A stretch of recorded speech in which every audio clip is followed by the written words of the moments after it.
Добрий день. Вітаємо. Good morning. Welcome to Ukraine Media Center at Ukrinform. I'm Alina Frolova, and now we are to start our briefing with Mykola Povoroznyk, first deputy head of Kyiv city administration, and we'd like to discuss with Mr. Povoroznyk resumption of normal life in Kyiv, how it happens, how Kyivites are returning to the city, what are plans about recovery of the infrastructure in the city, and so on. You have the floor.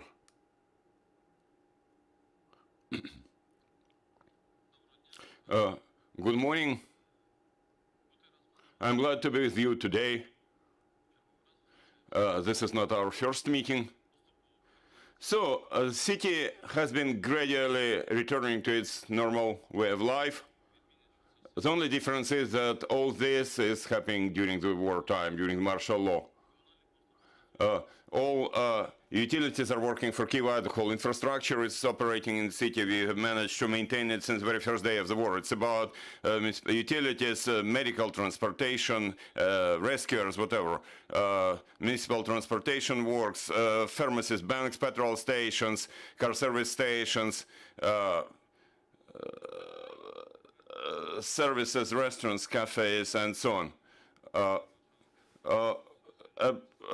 Three bridges operate.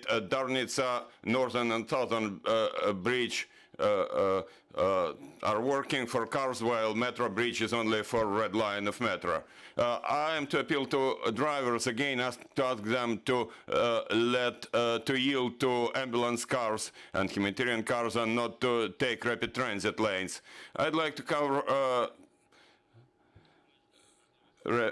city transportation again. It was important for us when there was fortification in place, so it was difficult to move around the city also because of checkpoints installed in the city to defend and protect the city. We had to launch public transportation to a maximum extent. Also, another thing is we consider the electrical transport as the main way of transportation, since we understood the problems we would have with petrol. We forecasted those problems, so we tried to resume trolley buses and trams and metro.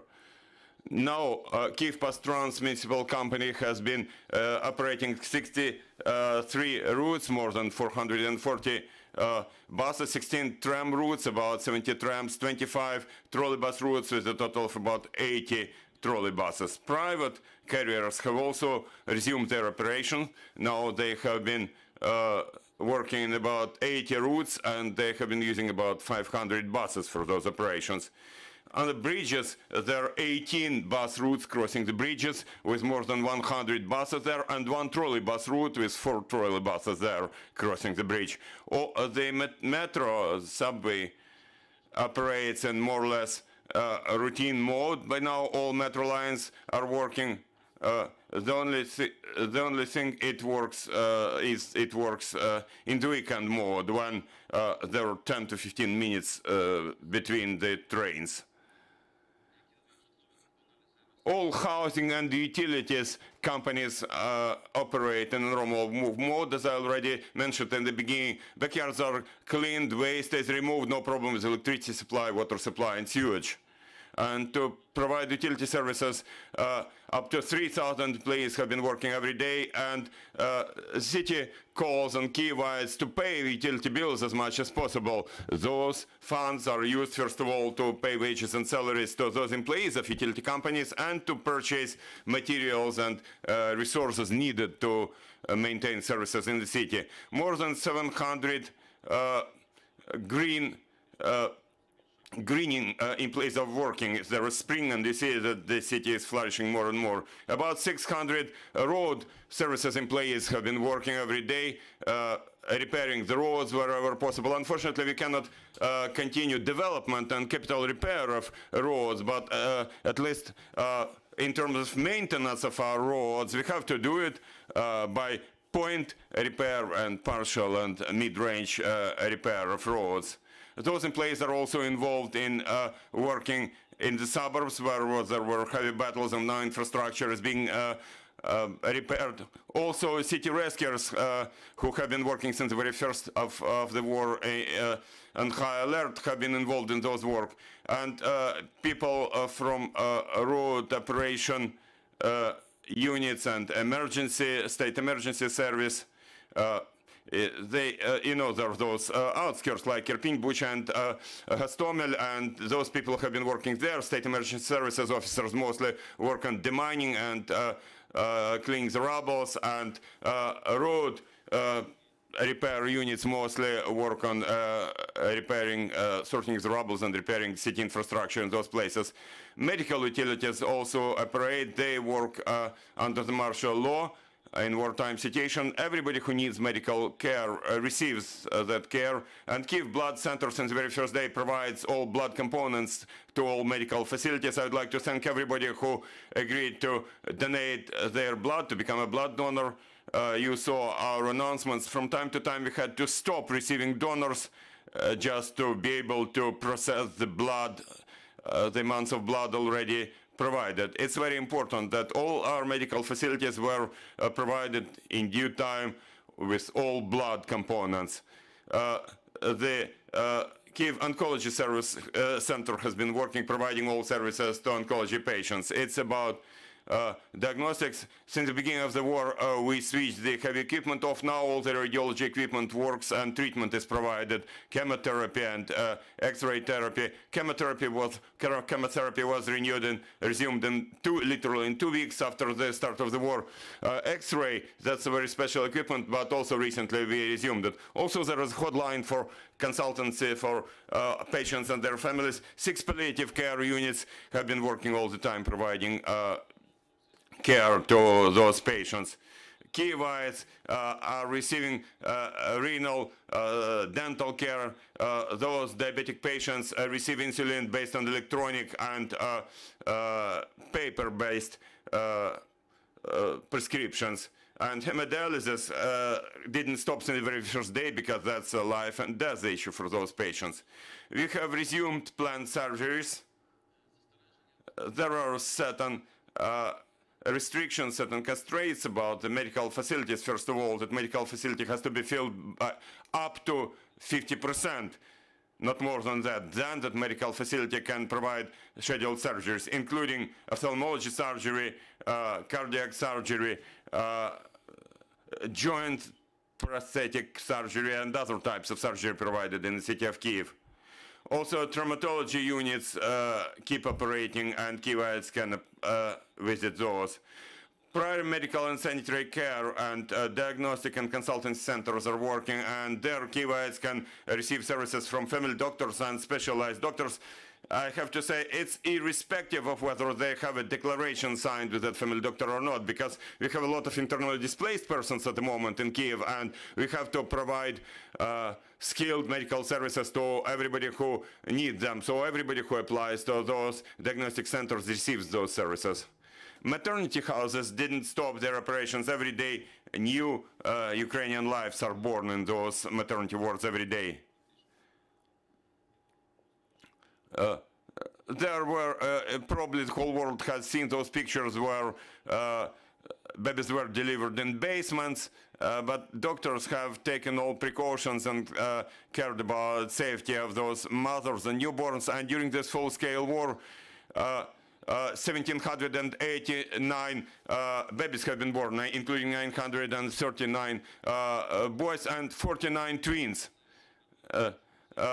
The medical examination commissions have renewed their operations. Those are commissions who can diagnose or establish the category of disability, and that's important nowadays. There is online psychology and psychotherapist help working provided in Kyiv, both online and offline. We started working with people who have spent a long time in shelters, especially in metro stations, but not only in metro stations, but in all sorts of shelters where people spend time. Psychologists and psychotherapists would visit those places to talk to people, for people to relax. For online consultancy, there are more than 2,500 people who applied for help, and what is important, about 500 minors Kyivites, because we got calls from all over Ukraine. Educational services to school children are provided remotely. Their respective regulations issued by the Ministry of Science and Education, and they state that we will finish this educational year online. We tried to resume education as soon as possible. First of all, to provide education as such, and second, that mentally, psychologically, children would be able to somehow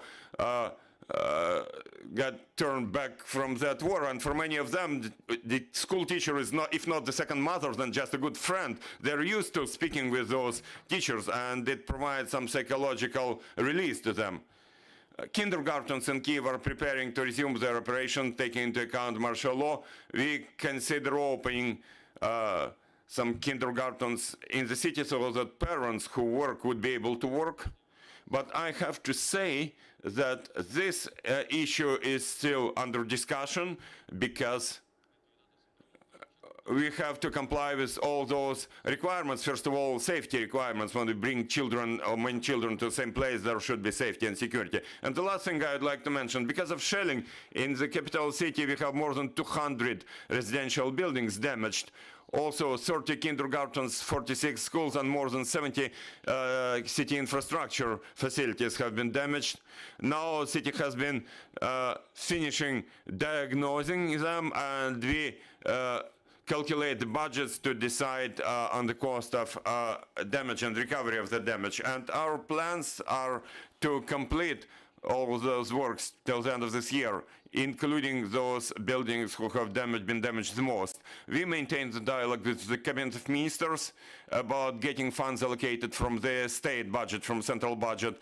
The city will also allocate money from its budget, and we also hope for donors to help, so that we'll be able to do it in a quality way.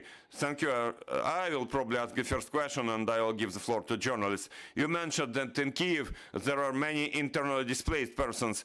Do you have any statistics about those IDPs, and are they mostly accommodated by Kyivites, by families, or city also provides some accommodation? We don't have such high concentration. Mostly those people stay with Kyivites, with their friends, with their relatives, with people they know, who provide them with some accommodation. And today it's more than 37,000 IDPs in Kyiv.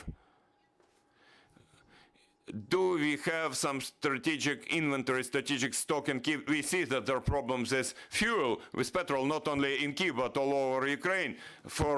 We understand the reasons, but have you made any conclusions? And are there any strategic reserves of key products like fuel and some basic things like medicines to provide for the city in case of any danger?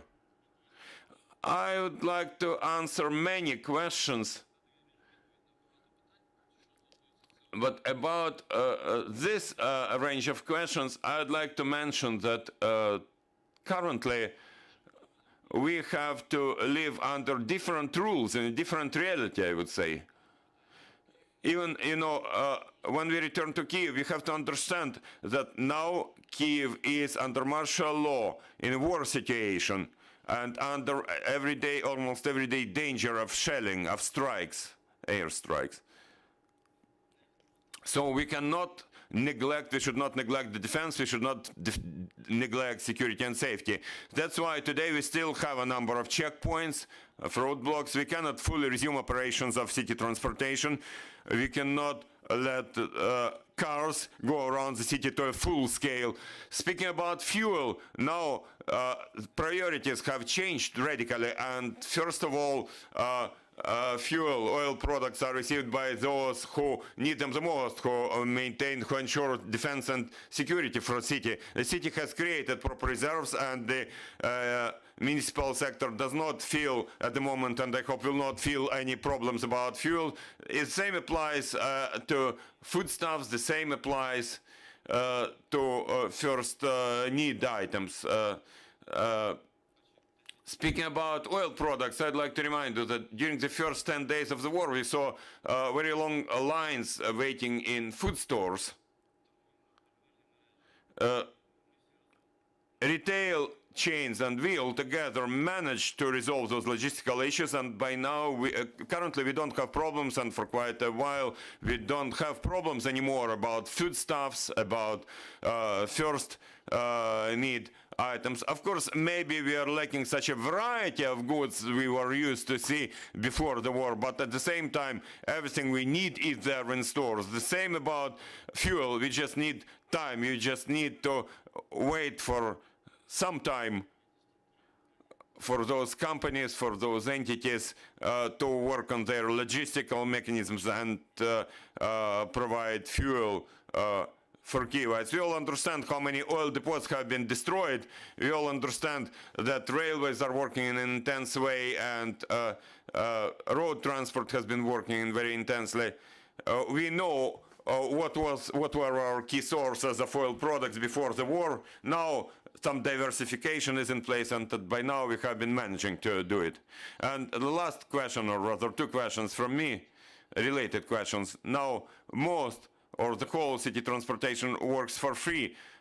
Do you plan to restore fees in city transportation? And generally, what happens to the city budget? We understand that businesses have lost their capacity. Now, do you plan any negotiations with foreign partners to support city budget? About fees, about fares in city transport, we made it free for this time of evacuation and for the period when the city was operating in some limited way. Now we are discussing it, and we'll discuss it at the next session of Kyiv City Council. We'll discuss how to restore fares in city transportation, because the amount of the transport increases, people get back to their jobs, they need their salaries and wages to be paid, and the transport cars and trucks need spare parts and fuel, and there are electricity payments. With regard to the city budget, indeed,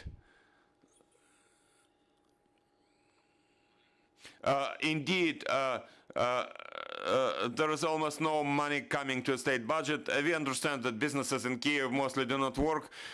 Businesses that work are mostly those servicing people in the city. At the same time, we have been trying not to limit funding to support the operation of, like we mentioned from the very beginning, operation of road transport, road repair, utilities. You know, at the moment, I don't have an answer whether from September 1 we'll get back to schools or not. We are preparing for it gradually, but at the moment, I don't have an answer to this question. Whether we will bring children to school, first-year children to school on the 1st of September. But I know that on October 15 we will need to switch heating on in the city, and we have to carry out very serious preparations for that. And that's that the purposes we consider a state budget. We have lost definitely at least 1/3 of funds from the city budget, those earnings, that income of city budget, and we are talking to our partners, to twin cities, for them to get involved and to help the city in its everyday life and in maintaining its city services. We're not talking about developments at the moment. Dear journalists, do you have any questions?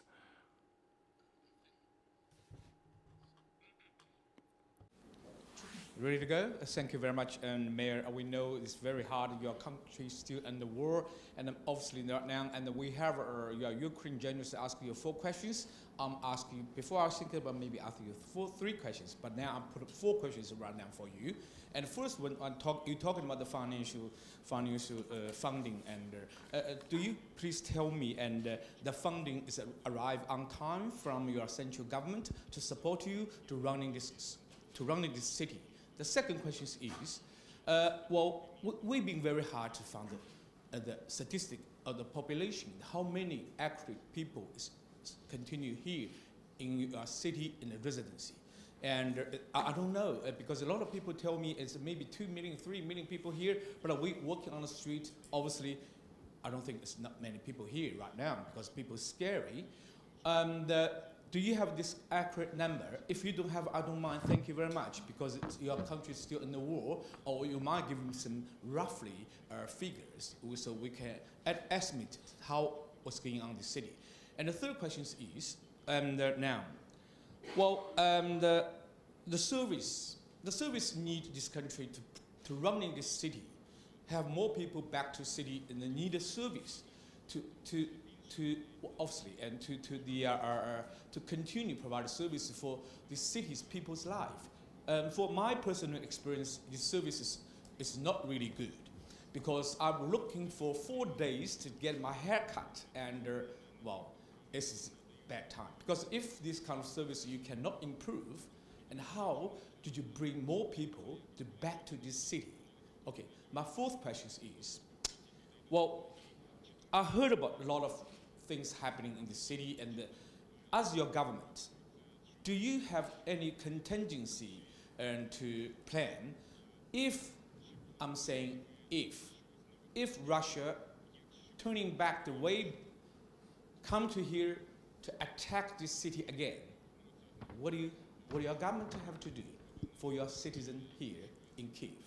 Thank you. Дякую.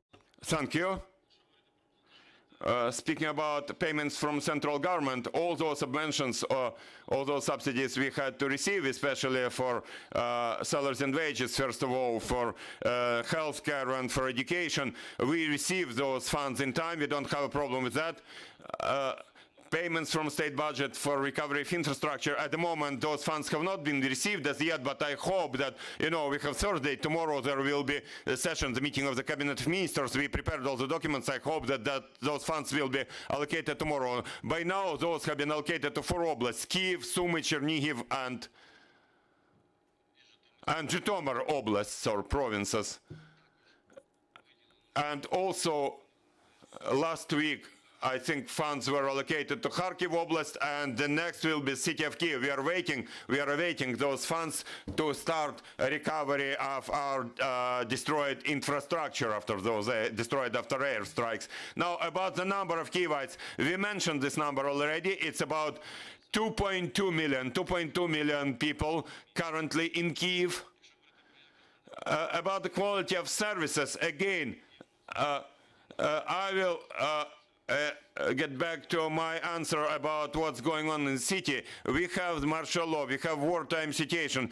We provide services, but the amount and quality of those services is at the level we can provide. For example, about 50% of employees which maintain the roads in Kyiv have not returned to their work as yet. 50%. Some of them left, some of them are at the front. They joined the armed forces of Ukraine, the territorial defense, and they perform their duties there.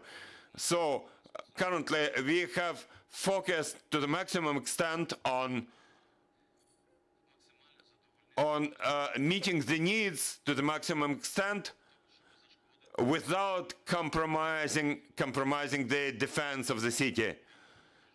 About Russians to return, assault to return, yes, it can return. I will repeat, we do whatever we can do in the city now, not to spoil the defense of the city, for which we prepared for the first 40 days of the war. Thank you. More questions?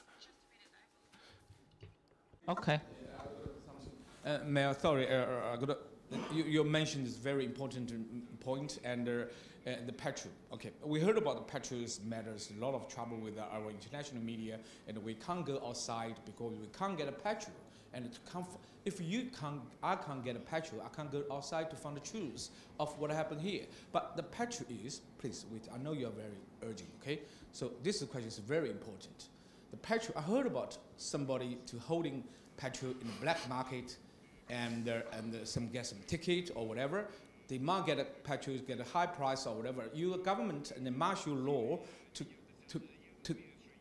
stick on the law to not raising petrol money to the public, because this is why somebody tell me, and this is why the petrol you can't get it, because somebody holding that petrol when to waiting for you can open the market to more realistically market price to people get a petrol. Is that true? Is that true or not? And please let me know. Thank you.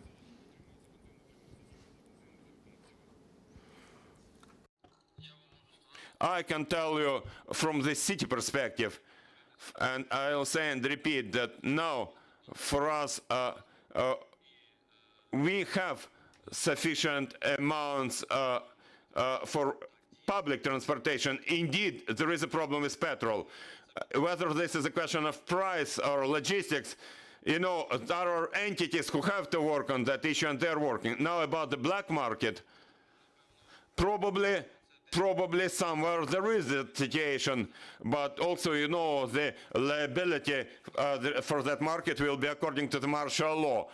There are the respective responsible agencies who have to respond to this existence of the black market. I will say and repeat that the city and its utilities have been provided with fuel, with petrol to provide their services. But about the people, the population, you know, we are all moving around the city. Yes, we have to wait in some lines, but now petrol stations do sell limited amounts of petrol, and basically, on the one hand, there is no problem. On the other hand, there is a problem because you have to wait in the waiting line if you need to move around the city in your car. Yeah, you have to wait. Thank you. Thank you. Any more questions?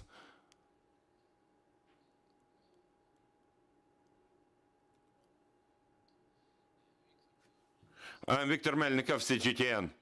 Could you please tell us, you mentioned that fares in public transportation will be restored. Will that price be the same as what we had before the war, or will there be some higher ticket fare? Because when I speak with people, I see that they're worried because they think that maybe the price may change, may go up.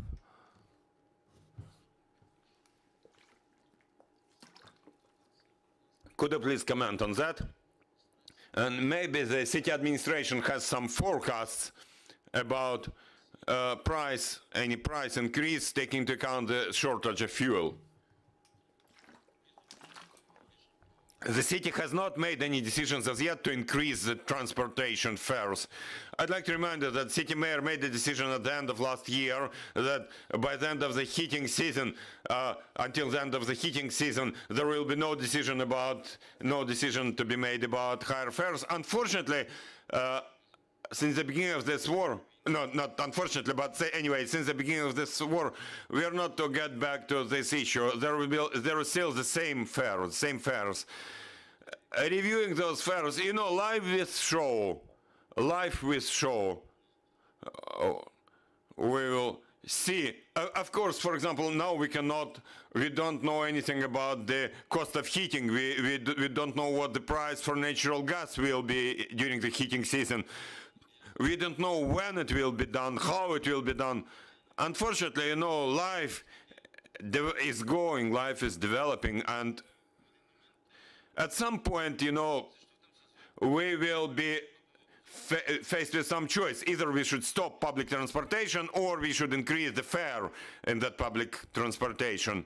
So we may come to that point. I'd like to clarify, take into account that a lot of businesses dropped, salaries and wages dropped. You know, that's why nobody increases fares now. More to it, I'd like to tell you that whatever strange it may sound, but you know, there were many complaints, like it was impossible to fuel and whatever, but public transportation now is almost empty in the city. Thank you. Thank you. We have to finish. Thank you very much, Mr. Povoroznyk, and I'd like to remind you that our next briefing will be at 12:30. We'll have Andrei Gerus with us, head of parliamentary committee on energy sector, and we'll be able to ask all our questions. Thank you very much.